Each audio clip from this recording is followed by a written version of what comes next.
नमस्कार दोस्तों पर्वों के दिन आगे दीपावली के दिन आने वाले हैं। बहुत सारी दीपावली से जुड़ी हुई कहानियाँ भी आपके सामने प्रस्तुत होंगी। बहुत सारे प्रसंग, उन प्रसंगों को दोहराने का कोई विशेष कोई लाभ नहीं है। और मोटी सी बात यह है कि उसमें मैं एक चीज़ की ओर संकेत करना चाहूँगा कि ये पर्वों के दिनों में ही ये मौसम ऐसा होता है कि इस मौसम में साहित्यिक समारोह भी ज़्यादा संख्या में आयोजित होने लगते हैं। लेकिन अब कई प्रश्न भी उठते हैं कि क्या साहित्यकार महत्वहीन हो गए हैं। ये भी एक उठता है कि एक दिल्ली में भी शीघ्र ही इसी माह के अंत में एक टीवी चैनल की ओर से एक साहित्य संवाद समारोह आयोजित किया जा रहा है। कई जगह और भी साहित्यिक पर्व हो रहे हैं, लेकिन इन पर्वों के लिए मीडिया में तो जगह है, लेकिन लोगों के मनों में क्या उनका प्रभाव भी है या नहीं है, ये देखना पड़ेगा।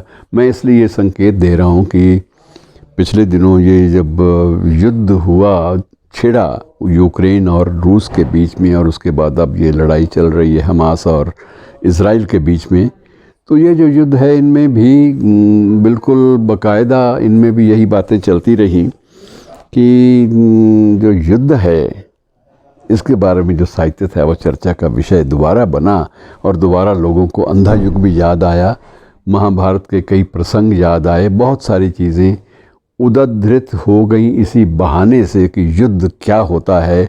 और युद्ध की विनाश लीला को लेकर कलिंग का युद्ध भी याद किया गया, और साथ ही साथ साहिर लुधियानवी की नज़्म, फैज़ की नज़्म, वो नज़में भी एक बार फिर से दोहराई गई।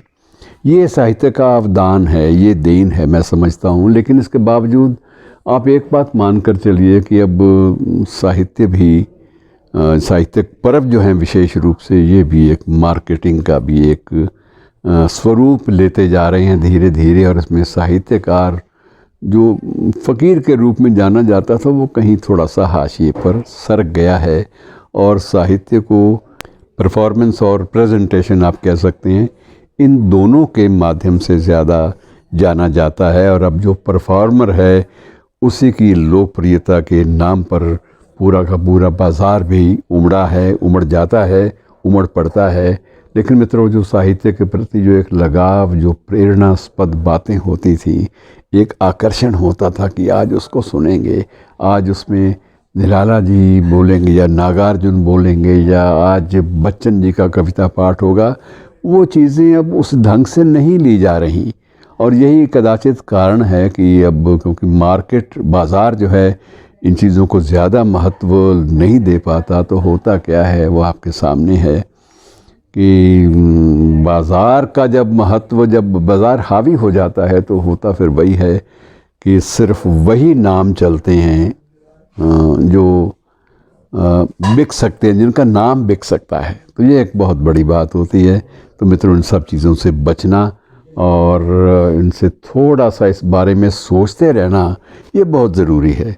सोचते रहिए कि आप ऐसा भी करें कभी कभी कि आपको जो अच्छा साहित्य पुराना जो बहुत बढ़िया मिल जाए उसको दोहराते रहिए, और दोहराने के साथ साथ उसको याद करते रहिए। ये एक बहुत ज़रूरी बात होती है। पर्वों के दिन हैं, आपको पर्वों की शुभकामनाएं हार्दिक, और साथ में ये विनम्र निवेदन की अदब के साथ, ललित कलाओं के साथ, संगीत के साथ रिश्ता बिल्कुल भी मध्यम ना पड़ने दें, क्योंकि आपके लिए जीवंत जो ऊर्जा है वो इन्हीं साधनों से आएगी। शुक्रिया।